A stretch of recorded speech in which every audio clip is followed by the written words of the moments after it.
오늘은 욥기 26장, 27장 말씀을 읽고 이제 은혜 나누는데요. 26장 말씀 시작할 때 보면 욥이 대답하여 이르되 이렇게 되어 있는 걸 보니까 또 앞에 누가 얘기한 거죠. 그 앞에 누가 얘기했냐면 25장 처음에 수아 사람 빌닷이 대답하여 이르되 쭉 이야기를 하였습니다. 그러니까 말씀 읽기 전에 잠깐 나누었지만 이 수아 사람 빌닷이 한 이야기의 요점을 얘기하자면 하나님은 주권과 위엄을 갖고 계시다. 그런 말씀인 거죠. 25장 1절에 2절에 하나님은 주권과 위엄을 가지셨고 높은 곳에서 화평을 베푸신다. 그러니까 하나님은 전지전능하시다. 영광을 받으시기 합당하시다. 위대하시다. 그러니까 이 자체로만 놓고 보면 뭐 틀린 것이 뭐 어디가 있겠습니까? 하나님을 찬양하는 거, 순수하게 찬양한다라고만 보면 틀린 것이 어디가 있겠어요? 근데 이 말씀을 빌닷이 하는 이유가 있지 않습니까? 그런 하나님을 너는 하나님께서 지금 직무유기했다고 불경스럽게 이야기하고 있지 않냐. 사실 그 이야기를 하기 위해서 빌닷은 하나님의 전지전능하신 절대 직무유기 같은 거는 상상도 할 수 없는 분, 결점이 단 하나라도 없는 분이라고 하는 것을 강조하는 거죠. 빌닷은. 왜냐하면 욥이 계속 하나님께서 뭔가 지금 조금 부족한 게 계신다. 나를 좀 살펴보시지 않는다. 나를 잘 살펴보시면 내가 순금이라는 걸 알 텐데 나를 잘 살펴보시지 않으신다. 이런 유감스러움을 자꾸 이야기하니까 빌닷은 하나님의 무결점, 하나님의 전지전능하심, 이거를 강하게 얘기하는 거죠. 그래서 25장 3절에 그의 군대를 어찌 계수할 수 있으랴. 사람은 하나님의 군대를 계수할 수가 없는데 욥이 자꾸 계수하려고 하는 거예요. 그러니까 이 모든 것들이 사실은 욥을 향한 지적인 거죠. 그의 비추는 광명을 받지 않은 자가 누구냐 없다. 하나님은 모든 곳에 어떤 사람에게도 빛을 비추는 분이시다. 그 4절, 25장 4절을 보니까 그런즉이라는 말로 보면 결론이잖아요. 본인이 이렇게 이야기하고 하고 싶은 얘기가 무엇이냐. 하나님 앞에서 사람이 어찌 의롭다고 하냐. 이게 이제 본심이죠. 빌닷의 본심. 하나님 앞에서 누가 의롭다고 그러냐. 누가 의롭다고 하고 있어요 지금? 욥이 의롭다고 하고 있죠. 그러니까 이 말은 단순히 하나님을 찬양하는 하나님 찬양이 아닙니다. 시편에서 뭐 얘기하는 그런 하나님 찬양, 주님의 높고 위대하심을 이런 우리 찬송가의 찬양, 이런 순수한 찬양이 아니고 사실은 빌닷 이야기는 뭡니까? 4절 말씀, 25장 4절. 하나님 앞에서 사람이 어찌 의롭냐? 너는 의롭다고 좀 얘기하고 있지 않냐? 그러니까 너는 지금 문제가 많다. 너의 본질적 수준을 좀 잘 깨달았으면 좋겠다. 본질적 수준. 그게 뭐냐? 6절이죠. 25장 6절. 하물며 구더기 같은 사람. 그리고 벌레 같은 인생. 구더기는 뭡니까? 거의 죽음이에요. 죽음. 구더기는 죽음과 친구입니다. 죽음 근처에 있어요. 무기력한 존재. 그 다음에 벌레는 뭐예요? 아주 하찮은 존재. 거의 죽음 근처에 있어서 살았다고 말도 못할 그런 저 밑에 있는 그 인간, 구더기 같은 인간. 그리고 아주 하찮은 존재인 인간이 하나님 앞에서 의롭다고 얘기한다라고 하는 것, 이거만큼 바보스러운 게 어디가 있냐. 그러니까 이 얘기는 누구를 향한 거예요? 욥을 향한 공격이죠. 네가 바로 그런 존재야. 그리고 자기도 그런 존재인 거죠. 빌닷도. 자기도 구더기 같고 자기도 벌레 같은데 사실은 자기가 구더기 같고 자기가 벌레 같다라고 하는 이야기를 하는데 목적이 있지 않고요. 욥의 그러한 강한 자기 의견을 누르는 데 목적이 있어요. 빌닷은. 그런 상황인 거예요. 자, 그런 빌닷의 신론 그리고 인간론, 뭐 한편으로는 맞는 것 같지만 그러나 그 의도, 인텐션을 생각해 보면 약간 불순함이 들어가 있는 그 빌닷의 이러한 공세, 공박, 이거에 대한 욥의 입장 우리 한번 들어보는 거죠. 그게 이제 26장 1절인데요. 욥이 대답하여 이르되 이렇게 얘기하면서 욥의 말이 쭉 이어집니다. 그런데 이 말을 조금씩 살펴보기 전에 공부의 차원으로 한 가지 말씀을 드리고 시작할 것은요. 26장 27장을 보통 성경에서는 여러분 성경에 이렇게 써 있나 모르겠어요. 빌닷에 대한 욥의 세 번째 대답 이렇게 써 있어요? 맞아요? 아니에요? 제가 제 성경은 그렇게 주석을 달아놨어요. 그러니까 이것도 다 해석인데요. 어떤 성경은 써 있고 어떤 성경은 안 써 있고 그렇거든요. 근데 보통은 26장, 27장은 빌닷의 이런 공격에 대한 욥의 대답으로 구분을 해요. 그렇게 구분을 해요. 그리고 맞기도 하고 욥이 대답하여 이르되 이런 말로 시작하고 있고요. 그래서 1절부터 4절까지는 욥의 말이 분명한 것 같은데 5절부터는 또 약간 좀 다른 느낌을 주기 때문에 5절부터 그 나머지 절 14절까지의 말씀은 하나님의 높고 위대하심을 이야기하고 있는 것 같거든요. 하나님은 이곳저곳 다 어떤 정말 눈길이 그곳을 향하신다. 하나님의 빛이 도달하지 않는 곳이 없다. 그렇게 이야기하는 마치 25장 5절 보라 그의 눈에는 달이라도 빛을 발하지 못하고 별도 빛나지 못한다는 말씀 또는 25장 3절 그가 비추는 광명을 받지 않은 자가 누구냐라고 하는 그런 말씀 이런 빌닷의 말과 5절 이후에 나오는 말이 좀 닮았다라고 이렇게 생각하는 학자들도 꽤 많이 있어요.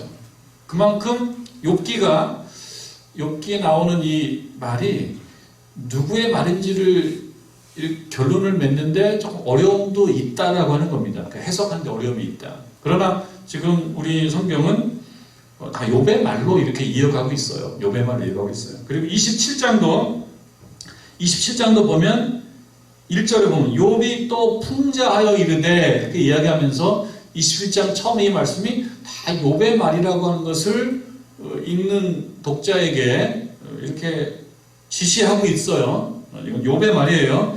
쭉 나오는데 또 13절, 27장 13절 이후에 보게 되면 악인이 하나님께 얻을 분기, 포악자가 전능자에게서 받을 상업은 이것이라 그러면서 악인은 벌을 받는다. 악인은 벌을 받는다라고 하는 이야기는 누구나 할 수 있는 거지만 지금까지 이 이야기를 주로 누가 많이 해왔냐면 욥의 세 친구들이 욥을 향해서 악인은 벌을 받는 거야. 그러니까 회개하면은 은혜를 입을지도 몰라. 이런 이야기를 계속 해왔기 때문에 이 구약학을 이 욥기를 연구하는 학자들이 13절 이후의 말씀도 조금 혼란스럽네 라고 이야기하는 부분이 있습니다. 이렇게 이 알 보면 좀 그렇습니다. 그렇지만 이제 학자들이 여러 가지 입장이 있지만 이른바 정경적 읽기라고 해서 마지막으로 이렇게 잘 짜여진 이 말씀대로 읽으십시오. 그렇게 보통 안내를 합니다. 그러나 학자들은 서로 싸우고 있어요.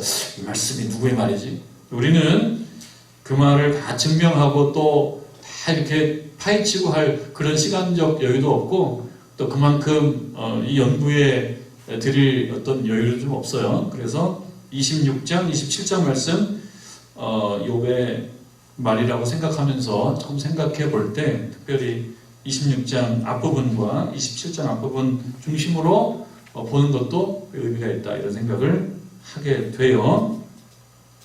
자, 26장에 욥이 대답합니다. 뭐라고 얘기하냐면 내가는 빌닷이죠. 내가 힘없는 자를 참 잘도 도와주는구나. 힘없는 자는 누굽니까? 욥이에요. 네가 힘없는 자를 참 잘도 도와주는구나. 그리고 또 기력 없는 팔을 참 잘도 구원하여 주는구나. 또 3절 지혜 없는 자를 참 잘도 가르치는구나. 누가? 빌닷 네가. 그럼 빌닷이 가르치는 사람은 누굽니까? 욥이지요. 그러니까 욥이 지금 하는 말이 너 참 잘 가르친다. 이거 우리가 쓰는 말로 뭐라고 얘기할 수 있어요? 너 참 잘났다. 잘났네. 와, 너 나를 참 잘 도와주네. 고마워. 여러분 이거 뭡니까? 요즘 빈정되는 거죠. 아, 고마워. 그래. 아이고, 나 참 힘든데 날 이렇게 잘 도와줘서 고마워. 그래서 더 힘들어. 그런 말이에요. 여러분, 이런 문장이 있더라고요. 그렇지. 진정한 친구란 누구를 말하는 거야? 진정한 친구는 누굽니까? 친구가 하수구에 빠졌을 때 춥지 말라고 매를 뚜껑을 덮어주는 사람. 그게 친구다. 아, 정말 얼마나 따뜻해. 친구가 하수구에 빠졌는데 얼마나 추워. 그러니까 매를 뚜껑 덮어놔버려. 더 춥지 않게. 또 친구란, 진정한 친구란 누가 친구예요? 아, 친구가 맛있는 꿀을 먹을 수 있도록 벌집을 그 앞에 던져버리는 사람. 이게 진정한 친구 아니야? 이렇게 얘기하는 거, 이거 뭡니까? 비꼬는 거죠. 그 얘기는 반어법이에요, 반어법. 실제로는 이 말이 아니죠. 그러니까 여기 뭡니까? 힘없는 자를 참 잘도 도와주는구나. 이거 빈정되는 거예요. 반어법으로 얘기하는 거예요. 그리고 지혜 없는 자를 참 잘도 가르치는구나 라고 하는 말도 이것도 빈정되는 거예요. 반어법이에요. 지혜 없는 자, 욥이 지혜 없는 자고 잘 가르치는 자가 빌닷인데 실제는 거꾸로예요. 내가 지혜가 없고 너 잘 못 가르쳐. 이 이야기를 이렇게 반대로 얘기하고 있습니다. 그리고 3절에 보면요. 3절의 끝에 보면 큰 지식을 참 잘도 자랑하는구나. 큰 지식을 갖고 있다 그래요. 그러니까 이것도 뭡니까? 반어법이에요. 큰 지식인데 쓸 건 없어요. 들 건 없는 큰 지식이에요. 아이러니한 거죠. 아이러니한 거라는 건 뭐예요? 지식이 크다 그러니까 이게 쓸모가 많아야 되거든요. 지식이 크니까 쓸모가 많아야 되는데 이 큰 지식이 지금 힘없는 자를 잘도 도와주는 게 아니라 힘없는 자를 확 누르고 있고, 그리고 기력 없는 팔을 잘도 구원해 준다. 속말은 뭡니까? 기력 없는 팔을 잘도 꺾어대는구나. 누가? 큰 지식을 갖고 있는 네가. 근데 너는 모른다. 자기 자신은 모르는 거예요. 자기 자신은 큰 지식을 가지고 있다라고만 생각하지 자기의 큰 지식이 얼마나 말하자면 사람을 아프게 하고 힘들게 하고 괴롭게 하는지 본인은 모른다. 이걸 보고 아이러니라고 합니다. 자기만 모른다. 그러니까 욥은 그렇게 공격하는 거예요. 아, 그래 너 잘났어. 참 잘났는데 네가 잘났다라고 생각하는 사람은 없어. 너밖에 없어.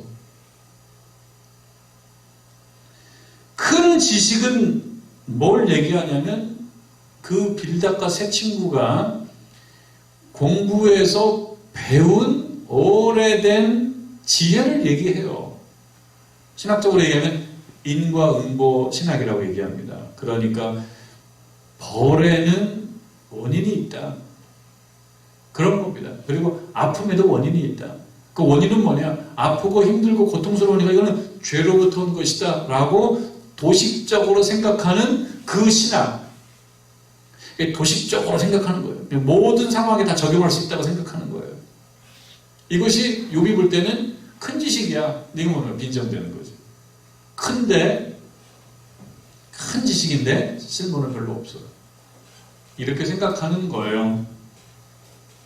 그리고 4절에 보니까 내가 누구를 향하여 말하느냐? 너 누구를 향해서 말하냐? 누구의 정신이 내게서 나왔느냐? 이제부터는 조금 깊게 얘기하죠. 네가 지금 얘기하고 있는 게 큰 지식인데, 그래, 그거 어디서 나온 거야? 어디에서 나온 거예요? 여러분 사실 사람들이 하는 이야기들을 들어보면은요, 그게 어디서 배운 겁니다. 자기는 잘 몰라요. 어디서 배운지 몰라요. 공부하는 사람들도 미국에서 공부한 사람과 독일에서 공부한 사람이 똑같은 거 하는데 입장이 다르기도 한단 말이죠. 왜? 학풍이 있어요. 또 어떤 선생님 밑에서 배웠냐에 따라서 입장이 굉장히 다를 수 있습니다. 똑같이 공부했는데. 그러니까 어디서 배웠냐라고 하는 것이 또 중요하기도 하다. 그러니까 여기서 배운 것도 의미가 있고 저기서 배운 것도 의미가 있는 경우가 많지만, 그러나 특별히 거기서 배운 것이 유용하지 않은 것일 수도 있는데 지금 욥이 볼 때 빌닷이 이거 어디서 나온 거야? 이 생각 어디서 나온 거야? 이렇게 생각했을 때 이거는 도대체 어디서 나온 것이냐? 오래된 고전적 지혜인데 모든 곳에 다 적용해서 되지 않는 그러한 한계를 갖고 있는 그 신학을 여전히 가지고 있다. 상황은 바뀌었는데 자기가 가지고 있는 것이 그거밖에 없으니까 그냥 밀어붙인다. 자기가 알고 있는 게 그거밖에 없으니까. 여러분 유머 하나 말씀드리겠습니다. 예전에 손오공 얘기 많았잖아요. 이거 진짜 고전적 이야기네요. 고전적 이야기. 손오공과 사후정 얘기 예전에 많았어요. 손오공과 사후정이 두 사람이 입사시험을 치렀대요. 입사시험. 회사 입사시험을 치렀는데 아주 치열한 경쟁을 뚫은 거예요. 그리고 마지막에 이제 그 면접을 하면 되는데 얼마나 떨립니까? 손오공이 면접을 잘 마쳤어요. 그래서 이제 마지막 관문에 마쳤기 때문에 본인은 으쓱한 거예요. 우쭐한 거예요. 그래서 끝까지 면접을 잘 마쳤어요. 가만히 보니까 사후정이 막 떨고 있는 거예요. 너무 초조해서 긴장하고 있어요. 그래서 먼저 면접 시험을 본 손오공이 사후정에게 조언을 해주는 거예요. 너무 떨지 말라고. 좀 침착하라고. 그리고 내가 면접 볼 때 면접관이 질문한 거 3가지쯤을 내가 미리 얘기해 줄 테니까 요거 잘 듣고 갖고 있다가 그 질문을 하게 되면 그 답을 얘기하라고. 그러면서 자기가 받은 질문을 얘기해 줍니다. 첫째 질문은 뭐냐면 좋아하는 운동선수가 누구예요? 라고 물어보더래요. 자기는 뭐라고 대답했냐면 옛날에는 차범근이었는데 요즘은 손흥민이야. 이렇게 대답했다는 거예요. 자, 이거 잘 기억하라고. 당신도 대답하라는. 두 번째 질문은 이런 질문이었대요. 산업혁명은 언제 시작했어요? 라고 물어보는데 나는 17세기 영국에서라고 대답했으니까 잘 참고해서 대답하라고. 그리고 또 하나 물어보는데 마지막으로 과학 문제를 물어보던데 UFO를 믿느냐라고 물어보더래요. 그래서 그걸 묻던데 이렇게 대답했어. 나는 남들은 다 믿는다고 대답하는데 저는 과학적 근거가 없어서 믿지 않는다라고 대답했어. 믿지 않아요 라고 대답했다는 거예요. 그러니까 이 질문을 내가 알려줄 테니까 이 질문을 잘 갖고 있다가 잘 대답하라고. 사후정이 이제 그 얘기를 듣고 잘 기억하는 거예요. 면접관이 물어보면 잘 대답하려고. 근데 이제 딱 들어갔어요. 이제 면접관이 물어봅니다. 자, 이름이 뭐죠? 옛날에는 차범근이었는데요. 요즘에는 손흥민입니다. 참 뭐가 좀 헷갈리기 시작한 거예요. 그래서 면접관이 이상해요. 그래요? 당신은 언제 어디에서 태어났어요? 저는 17세기에 영국에서 태어났습니다. 그러니까 면접관이 이게 장난하는 것도 아니고 화를 펄럭 내면서 아니, 당신 좀 이상하다고 생각하지 않아요? 이렇게 물어보니까 남들은 다 그렇게 얘기를 하지만 저는 과학적 근거가 없기 때문에 그 말을 믿을 수가 없습니다. 그렇게 명답을 해서 영광스럽게 떨어졌다. 그런 얘기가 있는 겁니다. 이 이야기는 그냥 우스갯소리인데 뭐 하고 싶은 얘기가 있겠죠. 무슨 얘기를 하고 싶은 거예요? 손오공과 사후정이 말은 똑같아요. 똑같이 했어요. 똑같이 대답을 했는데 결과는 달라졌단 말이죠. 왜 그랬냐? 이 답만 생각한 사람, 답만 생각했어요. 답. 이 답이 어떤 질문, 어떤 상황에 이것이 제시가 돼야지, 말해줘야지 이 답인데 아무데나 막 말해서는 안 된단 말이에요. 아무데나 말하면. 그런데 이 사후정은 답만 외웠지 상황과 질문을 생각하지 않고 그냥 답만 기계적으로 얘기했단 말인 거죠. 이거는 사후정에게만 국한된 얘기가 아니다라고 하는 얘기를 이거는 하고자 하는 것입니다. 우리 주변에도 의외로 사후정이 많다는 거예요. 뭐 예를 들면은 뭐 똑같은 말만 되풀이하는 아빠. 그리고 뭐 우리 차장님은 다 똑같은 소리만 하네. 그래서 상황은 달라졌는데 답은 똑같다. 그래서 아빠는 항상 똑같은 얘기만 해. 이렇게 얘기했을 때 그 얘기 속에는 상황이 달라졌는데 다른 얘기를 좀 해주세요라는 뜻이기도 하죠. 그리고 엄마는 뻔해 라고 얘기했을 때 엄마가 항상 그렇기도 한다는 얘기예요.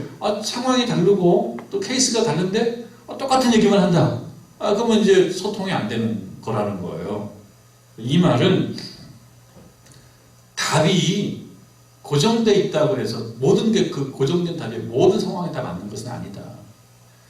그러니까 지금 이 얘기는 이제 제가 드리는 이야기는 지금 빌닷이 갖고 있는 지혜, 빌닷의 지혜는 그건 거예요. 악인은 벌을 받고 선한 일을 한 사람은 상을 받는다.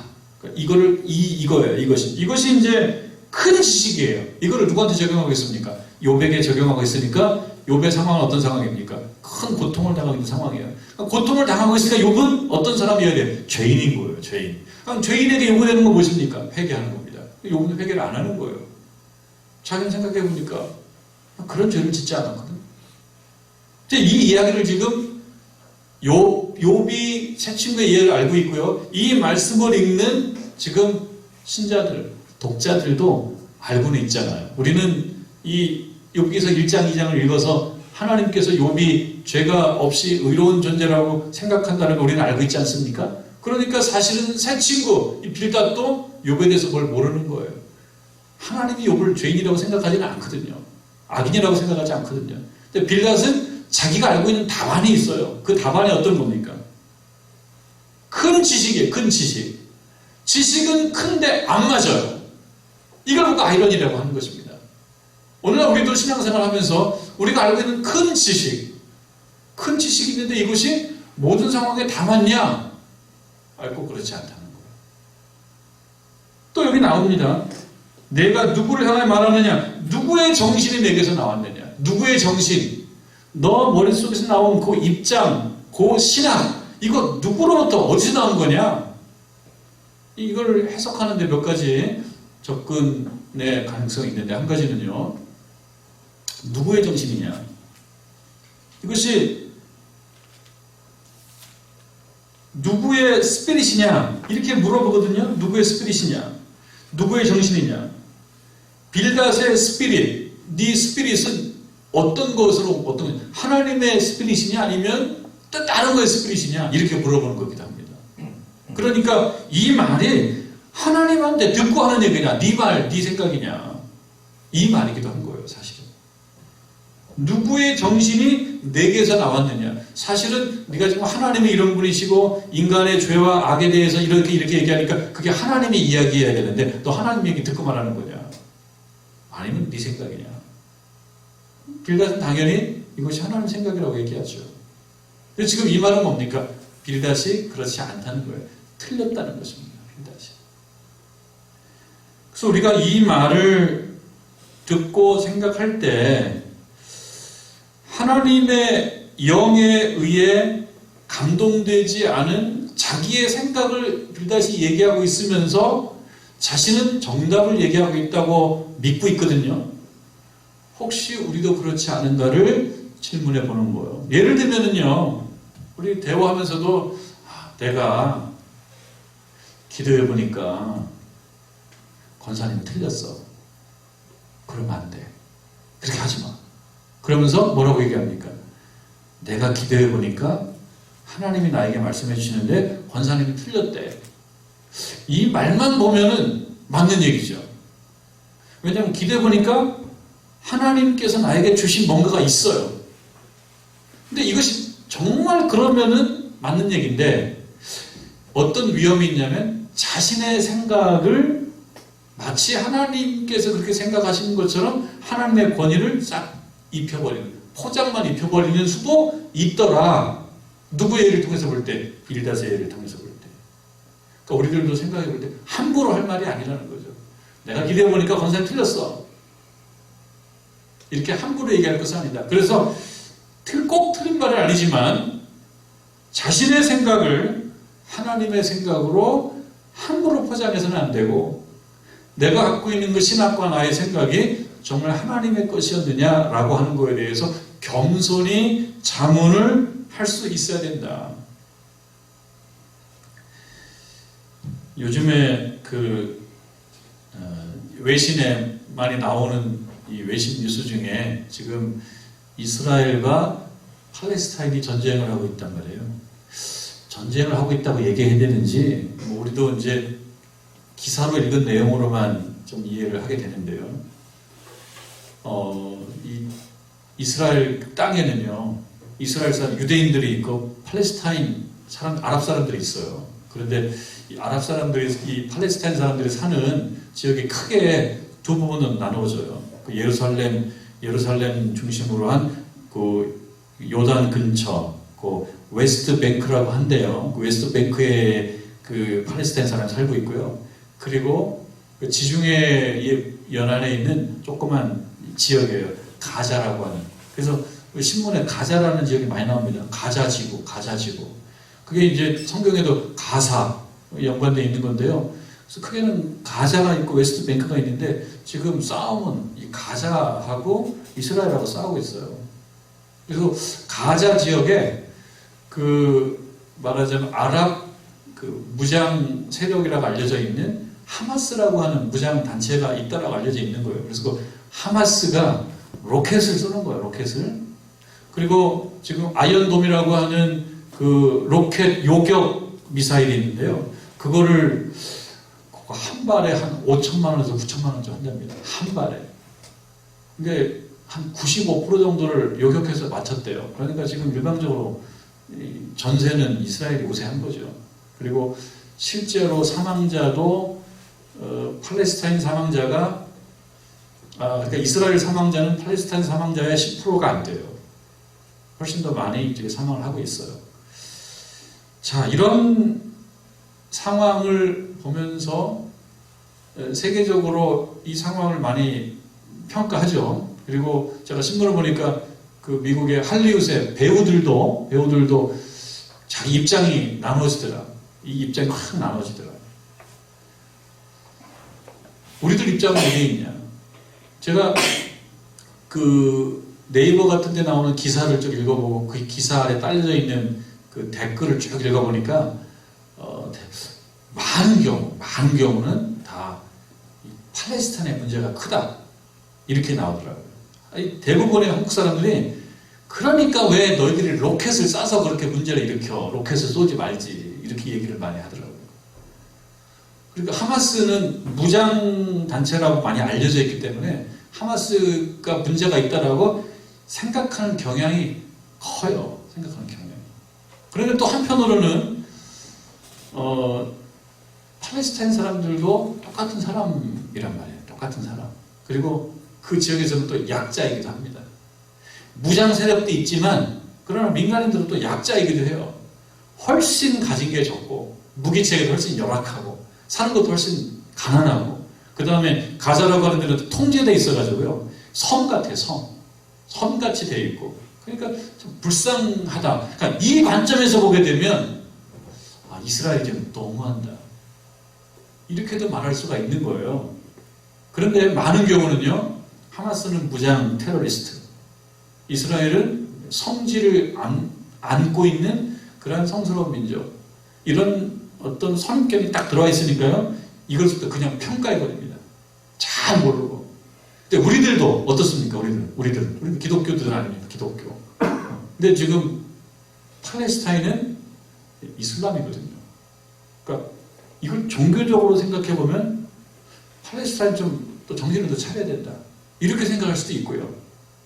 근데 또 이스라엘 사람들도 유대교예요, 유대교. 기독교하고 좀 달라요. 친척이라고 말할 수 있지만, 사촌쯤 된다고 말할 수 있지만, 또 그들은 또 기독교를 잘 인정하지 않는단 말이에요. 그렇게 보면 또 우리 종교하고 또 같은 것도 아닌데, 우리들은 어떻게 생각하냐? 성지가 있고, 이스라엘 자손이고, 아브라함의 자손이고, 이렇게 생각하면서 여기에 선입견이 작동해서 그냥 생각 없이 확 나가는 경우가 있습니다. 그래서 저도 이게 지금 이스라엘과 팔레스타인의 이 전쟁을 사실 제대로 평가할 그런 어떤 준비가 꼭 되어 있는 건 아니에요. 그냥 언론을 보고 생각하는 거고요. 그리고 아들 녀석이 거기 있으니까 저도 얘기는 들었습니다. 얘기 들어서 좀 알고 있는 면도 있고요. 근데 지금 이 말씀 드리는 거는 사람들이 이미 생각이 정해져 있는 경우가 많다는 거예요. 나는 이스라엘 편, 나는 팔레스타인 편. 그리고 또 한편으로는 기독교인이 아닌 사람들 중에 인도주의적 관점에서 볼 때는 조금 어렵게 살고 힘들게 살고 그리고 무기체계도 열악하고 사는 것도 힘들고 한 팔레스타인의 어떤 손을 더 많이 들어주는 사람들도 꽤 많습니다. 어떤 입장에서 해야 될지 어떤 입장에서 이게 어려운 겁니다. 어디서 배웠냐에 따라서 어느 신학을 갖고 있냐에 따라서 어떤 종교를 갖고 있냐에 따라서 또 누구랑 친하냐에 따라서 이런 거에 따라서 생각이 확 정해져 있어요. 빌닷과 새 친구가 이미 정해져 있어요. 생각이. 그러니까 이 욥은요, 우리가 알다시피 그렇게 고통을 받아야 될 만큼 죄를 많이 졌기 때문에 고통받는 건 아니거든요. 우리는 알잖아 이걸. 근데 빌닷과 새 친구의 분석은 뭐냐면 넌 죄를 졌기 때문에 고통을 당한다. 본인이 알고 있는 건 그거니까요. 그러니까 새 친구들의 머릿속에 이미 세팅이 되어져 있는 신학이 있습니다. 미리 정해져 있는 신학이 있습니다. 이게 모든 상황에 다 적용될 수 있는 건 아니거든요. 욥과 같은 상황도 있거든요. 그래서 우리가 조금 이야기를 좀 확장시켰는데요. 세계를 보는 눈, 이스라엘과 팔레스타인의 전쟁을 보는 것, 우리는 기독교인이고 또 이스라엘에는 성지 이스라엘이기도 하고 그렇기 때문에 여과 없이 그냥 이스라엘은 선이고 팔레스타인은 악이다 이렇게만 판단하는 것이 옳은가? 근데 많은 경우 기독교인들은 이스라엘 편, 심정도 이스라엘 편으로 미리 결정되어 있는 것도 있기 때문에 그 점도 조금 제가 결론을 말씀드릴 수 없지만 우리도 그렇게 생각하는 경향이 있더라. 우리도. 그래서 이 생각이 어떻게 형성됐느냐, 무엇으로부터 형성됐느냐를 좀 생각해보고 연구해보고 반성할 필요도 있다. 그런 이야기를 좀 하게 됩니다. 26장 말씀 4절까지의 말씀이 그런 말씀이고요. 27장에 욥이 또 풍자에 이르되 나의 정당함을 물리치신 하나님, 이거 뭡니까? 하나님의 직무욕이 또 나오네요. 욥이 생각할 때는 뭡니까? 하나님이 나의 정당함을 물리치셨다. 정당함을 물리치셨다라는 표현은 뭐예요? 정당하지 않다는 거예요. 정당함은 받아들여야죠. 하나님의 정당함을 받아들이지 않았다는 거예요. 또 나의 영혼을 괴롭게 하신 전능자, 이것도 말을 비비 꽂죠. 전능자는 뭡니까? 모든 것을 다 하실 수 있어요. 힘이 세기 때문에 나의 영혼을 괴롭게 하신다. 이건 뭡니까? 힘이 세시기 때문에 누구를 괴롭힌다? 이건 폭력이죠. 그러니까 이 얘기는 뭡니까? 욥의 얘기는 아주 정말 원색적으로 얘기하면 하나님은 지금 폭력을 행사하고 있다. 나는 피해자, 내 정당함을 검증할 수 있는 기회를 갖지 못한 피해자야, 욥은 생각할 때. 그러면서 얘기합니다. 4절. 결코 내 입술이 불의를 말하지 아니하며 내 혀가 거짓을 말하지 아니하겠다. 그래도 나는 결코 잘못된 것을 말하지 않고 내 양심을 걸고 올바른 말만 계속 하겠다. 비록 내가 지금 내 정당함을 말하자면 인정받고 있지 못하지만 그렇다고 해서 내가 불의를 말하지는 않겠다. 나는 내 지조를 지키겠다. 그렇게 얘기합니다. 5절. 나는 결코 너희를 옳다하지 아니하겠고, 고집이 있어요. 너희를 틀렸다는 거죠. 새 친구. 너희를 옳다하지 아니하겠고 내가 죽기 전에는 나의 온전함을 버리지 아니할 것이다. 내가 온전하다라고 하는 것을 결국 포기할 수가 없다. 욥의 이 말은 틀린 말은 아니죠. 맞는 말이죠. 온전한 사람이었죠. 오히려 새 친구가 틀렸습니다. 6절. 내가 내 공의를 굳게 잡고 놓지 아니하겠다. 내가 내 공의를 굳게 잡고 놓지 않겠다. 욥의 자존심입니다. 내 공의, 내 선한 양심. 내 선한 양심을 나는 놓지 아니하겠다. 이것이 꼭 완전한 태도라고는 볼 수 없지만 그래도 새 친구에 비해서는 욥이 훨씬 더 올바름에 근접해 있죠. 그래서 우리가 이곳에서 한 가지 생각해 봐야 될 것은 욥이 놓지 않는 그 자신의 선한 양심, 지금 욥의 양심은 선한 양심이기 때문에 이걸 놓지 않을 만한 가치가 있어요. 이 양심은 우리에게 있어서는 어떻습니까? 우리들도 양심이 있습니다. 우리들도 놓지 않을 만큼 굉장히 신뢰할 만한 양심을 우리가 갖고 있는지 그 양심 점검을 한번 해봐야 되는 것입니다. 이 말씀이 우리가 생각해봐야 될 것입니다.